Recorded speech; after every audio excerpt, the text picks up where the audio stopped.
Assalamualaikum warahmatullahi wabarakatuh.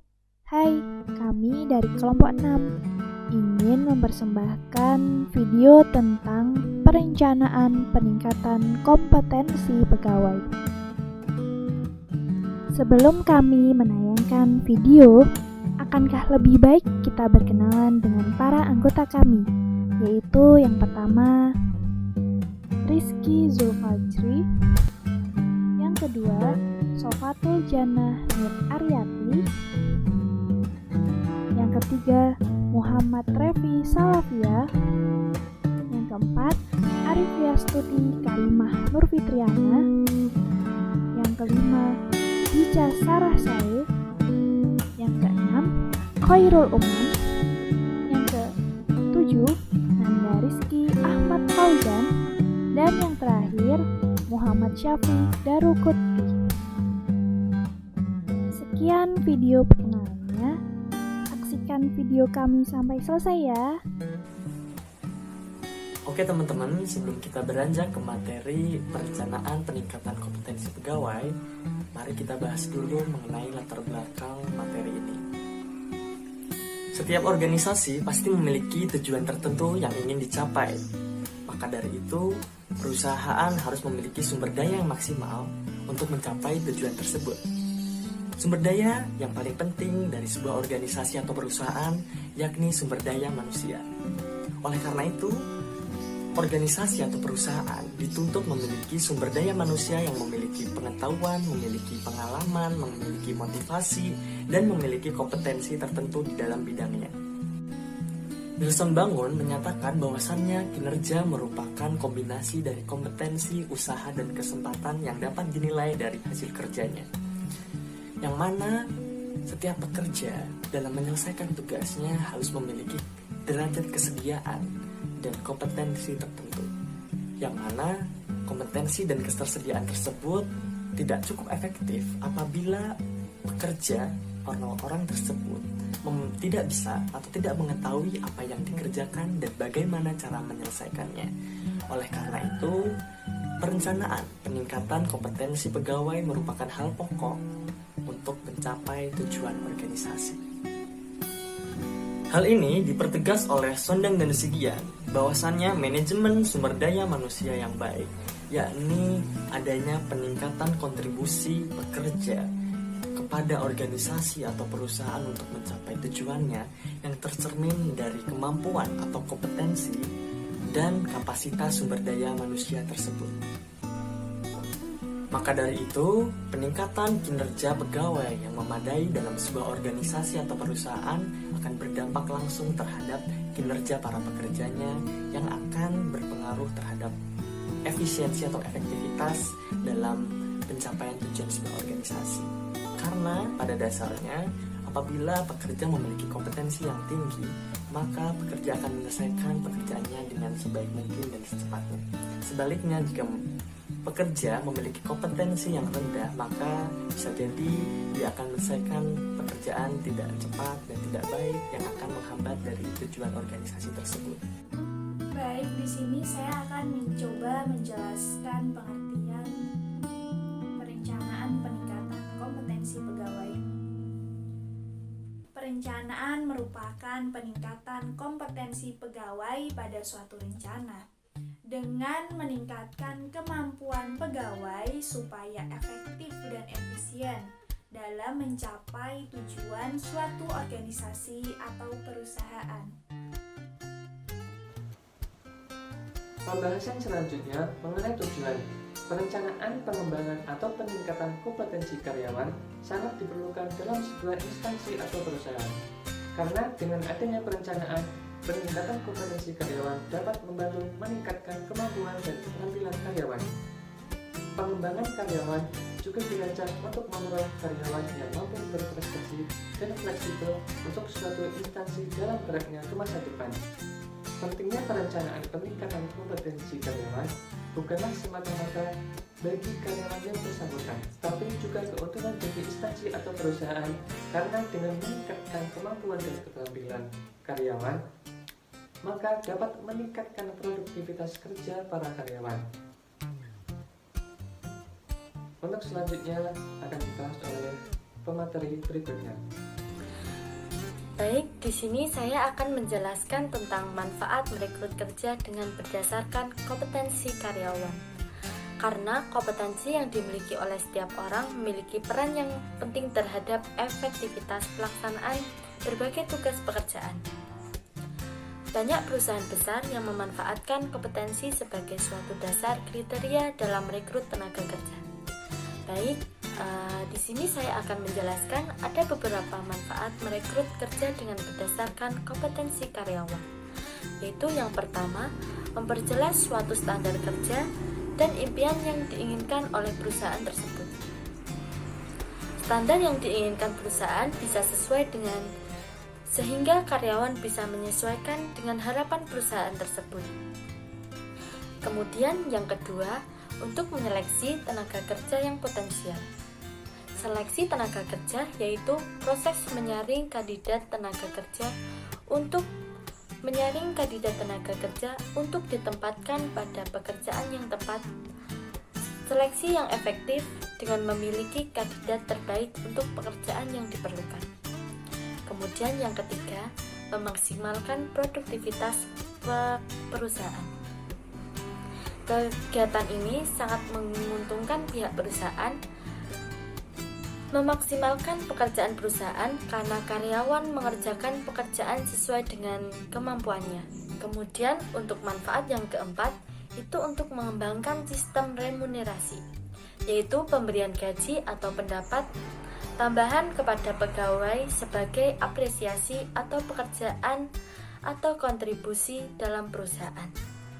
Kemudian manfaat yang kelima, untuk membantu adaptasi perusahaan atas perubahan yang terjadi. Penyesuaian diri seorang terhadap lingkungan yang baru atau asing untuk keberlangsungan hidup dalam dunia kerja, adapun strategi untuk beradaptasi dengan lingkungan. Untuk yang keenam, menyeimbangkan perilaku kerja dengan kaidah yang terdapat di perusahaan. Kemudian untuk yang ketujuh, membiasakan karyawan bekerja dengan kompeten. Melatih karyawan perusahaan bekerja memaksimalkan kemampuannya dan tertib dalam semua peraturan perusahaan tersebut. Di sini saya akan menjelaskan mengenai jenis-jenis kompetensi menurut Kunandar dalam bukunya pada tahun 2007. Ia menyatakan bahwa kompetensi dibedakan menjadi 5 jenis, yang diantaranya yang pertama yaitu kompetensi intelektual, yang artinya seperangkat pengetahuan yang dimiliki oleh seorang individu yang dibutuhkan untuk melakukan suatu pekerjaan. Yang kedua yaitu kompetensi fisik, yang artinya kemampuan fisik individu yang diperlukan untuk melakukan tugas di tempat kerjanya. Yang ketiga yaitu kompetensi pribadi, yang artinya sekumpulan perilaku yang terkait dengan kemampuan individu untuk memahami, mewujudkan, dan juga mentransformasikannya. Yang keempat yaitu kompetensi sosial, yang artinya perangkat perilaku tertentu yang menjadi dasar pemahaman diri sebagai bagian dari lingkungan sosial. Dan yang terakhir yaitu kompetensi spiritual, yang artinya kemampuan individu untuk memahami, menghayati, dan juga menjalankan prinsip-prinsip agama. Setelah kita mendengar tentang teori-teori tentang definisi manfaat serta tujuan dari perencanaan peningkatan kompetensi sumber daya manusia atau karyawan, nah sekarang kita akan melihat bagaimana penerapannya, implementasinya dalam sebuah perusahaan, dalam sebuah organisasi, atau bahkan dalam sebuah instansi pemerintahan. Nah berikut adalah studi kasus yang kami lakukan di sebuah kantor camat, tepatnya di Kecamatan Sugihan. Bagaimana penerapan perencanaan peningkatan kompetensi karyawan di kantor kecamatan tersebut? Sebagaimana yang kita ketahui, bahwasanya camat dan beserta jajarannya selalu berupaya untuk memberikan pelayanan terbaik kepada masyarakatnya.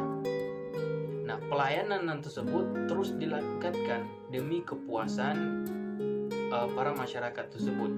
Kantor Kecamatan Muara Sugihan selalu melihat grafik SKP karyawan untuk mengukur sejauh mana kompetensi karyawannya, sehingga bisa dilakukan analisa perencanaan peningkatan kompetensi karyawan ke depannya. Perencanaan peningkatan kompetensi karyawan tentu disusun sesuai dengan kebutuhan organisasi. Dalam hal ini tentu disesuaikan dengan kebutuhan jajaran di kantor kecamatan Muara Sugihan tersebut. Dalam upaya peningkatan sumber daya manusia di kantor camat Sugihan dilakukan beberapa cara. Ada beberapa metode yang dilakukan dalam upaya peningkatan kompetensi sumber daya manusia. Yang pertama adalah pelatihan. Pelatihan dilakukan untuk mengembangkan kinerja karyawan sehingga melakukan perubahan baik dalam perilaku, sikap, keahlian, dan pengetahuan khusus atau yang lebih spesifik. Pelatihan ini diharapkan mampu meningkatkan kemampuan para karyawannya sehingga dilakukan sebuah pelatihan dalam rentang waktu tertentu yang ini diharapkan nanti memiliki output, di mana outputnya ini adalah akan diukur berkala untuk melihat apakah pelatihan ini benar-benar memberikan dampak dan efek yang diberikan langsung kepada perusahaan oleh karyawan yang telah melakukan pelatihan tersebut. Nah, metode yang kedua adalah rotasi kerja. Rotasi kerja adalah satu cara untuk pengembangan potensi karyawan yang cukup efektif. Kenapa demikian? Karena selain bisa dijadikan sebagai bahan evaluasi, rotasi juga bisa meningkatkan produktivitas kerja karyawan, serta meningkatkan kreativitas karyawan dan bekerja. Rotasi kerja diharapkan benar-benar satu metode yang efektif, karena ini tidak hanya meningkatkan kemampuan, tapi juga meningkatkan motivasi kerja bagi karyawannya. Sehingga ini dilakukan untuk terus memotivasi, membangkitkan semangat kerja karyawan, sehingga secara tidak langsung menambah kemampuan dari karyawan tersebut karena sudah menduduki posisi atau tugas job desk yang berbeda daripada sebelumnya, sehingga memancing dirinya untuk terus meningkatkan kreativitas dan inovatifnya dalam bekerja. Nah, yang ketiga adalah peningkatan jabatan atau promosi. Dengan adanya promosi jabatan ini, karyawan diberikan kesempatan untuk berpikir kreatif, lebih produktif lagi dalam bekerja. Nah, dengan adanya promosi, diharapkan moral karyawan lebih meningkat, lebih semangat dalam bekerja, dan dapat memberikan motivasi bagi karyawan lainnya untuk mengikuti tren positif dalam dunia kerjanya. Nah, ini adalah peningkatan jabatan atau promosi jabatan. Yang selanjutnya adalah membangun kerjasama yang baik. Membangun kerjasama yang baik dalam sebuah organisasi, apalagi dalam teamwork, kerjasama dengan tim sangat dibutuhkan karena memiliki manfaat yang besar bagi perusahaan ataupun bagi individu karyawan itu sendiri. Kerjasama atau teamwork mampu meningkatkan produktivitas, moral, dan kualitas kinerja karyawan. Kenapa demikian? Karena untuk mencapai satu tujuan, apalagi dalam sebuah organisasi, perbedaan-perbedaan, kepentingan-kepentingan individu dikesampingkan demi satu tujuan yang sama, yaitu visi misi dari sebuah organisasi tersebut. Nah, makanya teamwork, kerjasama yang baik, kerja tim yang kuat perlu dibentuk. Nah, ini juga salah satu bentuk dari cara atau metode dalam meningkatkan kompetensi karyawan. Dan yang terakhir adalah membuat lingkungan kerja yang nyaman. Lingkungan kerja yang nyaman juga merupakan salah satu hak dari karyawan. Tentu, ini adalah salah satu hak yang wajib diterima oleh karyawan untuk bekerja lebih baik lagi untuk perusahaan atau organisasi tersebut. Dengan adanya lingkungan yang nyaman, karyawan akan bekerja dengan baik sehingga menghasilkan hasil yang baik pula. Nah, itu adalah metode yang dilakukan di kecamatan, kantor kecamatan, untuk meningkatkan kompetensi karyawan. Nah, ada beberapa metode yang dilakukan, dan ini disesuaikan dengan kebutuhan organisasi tersebut. Dalam hal ini adalah kantor kecamatan tersebut. Mungkin demikian. Baiklah, di sini saya akan menjelaskan terkait proses perencanaan peningkatan kompetensi karyawan pada studi kasus kantor kecamatan Muara Sugihan. Dalam menyusun rencana peningkatan kompetensi karyawan, Tentunya hal ini disesuaikan dengan metode apa yang akan dilaksanakan. Berikut ini merupakan salah satu contoh prosedur atau tahapan pada proses perencanaan peningkatan kompetensi karyawan di kantor Kecamatan Muara Sugihan dengan cara pelatihan. Yang pertama, pengajuan surat kepada camat atau ada instruksi langsung dari kabupaten. Setelah dilakukan penilaian terhadap SKP karyawan, maka akan dilakukan analisa sejauh mana kemampuan karyawan, sehingga bisa dibuat perencanaan kegiatan peningkatan kompetensi karyawan. Adapun pelaksanaan peningkatan kompetensi karyawan ini bisa saja dilaksanakan atas instruksi langsung dari pihak kabupaten. Tentunya hal ini disesuaikan dengan tujuan program jangka pendek dari pihak pemerintah kabupaten. Yang kedua, pemilihan karyawan yang akan mengikuti pelatihan peningkatan kompetensi. Setelah semua berkas disetujui oleh camat dan dirasa perlu dilaksanakan, maka proses yang selanjutnya yaitu memilih karyawan yang akan mengikuti proses pelatihan. Kemudian yang ketiga, mengajukan surat rekomendasi kepada camat.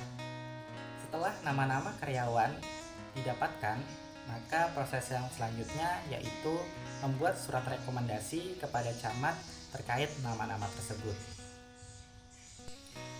Kemudian yang keempat, pelaksanaan pelatihan. Demi mencapai hasil yang maksimal, kantor Kecamatan Muara Sugihan biasanya melakukan kegiatan pelatihan selama kurang lebih 1 bulan. Hal ini diharapkan agar karyawan benar-benar memahami dan mampu mengimplementasikannya saat bekerja. Adapun pihak yang bertanggung jawab dalam melihat kompetensi karyawan ini yaitu Kasubag Kepegawaian Kecamatan. Terkait indikator keberhasilannya ketika karyawan telah melakukan kegiatan pelatihan peningkatan kompetensi, yaitu ketika karyawan mampu menerapkan apa yang telah didapatkan saat pelatihan dan mampu melaksanakan tugas-tugasnya dengan baik dan tentunya lebih baik dari sebelum pelatihan. Jadi kesimpulannya adalah sumber daya manusia merupakan kunci keberhasilan suatu organisasi. Jadi sumber daya manusia dituntut untuk memiliki pengetahuan dan kompetensi yang mumpuni, serta harus mempunyai pengalaman, motivasi, komitmen yang tinggi, disiplin diri, dan semangat kerja tinggi. Maka dari itu, peningkatan kompetensi karyawan dalam suatu organisasi sangat penting. Peningkatan kompetensi yang memadai berperan tinggi dalam kinerja karyawan yang nantinya dapat meningkatkan kinerja suatu organisasi. Sebaliknya, dengan kompetensi yang rendah, seorang pegawai tidak akan dapat menyelesaikan tugasnya dengan sebaik-baiknya, yang akhirnya akan menghambat pencapaian suatu tujuan organisasi. Dalam upaya peningkatan kompetensi sumber daya manusia di kantor Camat Sugihan dilakukan dengan berbagai cara. Yang pertama, melakukan pelatihan. Yang kedua, melakukan rotasi kerja. Yang ketiga, melakukan peningkatan jabatan ataupun promosi. Yang keempat, membangun kerjasama yang baik. Dan yang terakhir, membuat lingkungan kerja yang nyaman. Sekian yang dapat kami sampaikan. Kurang lebihnya mohon maaf.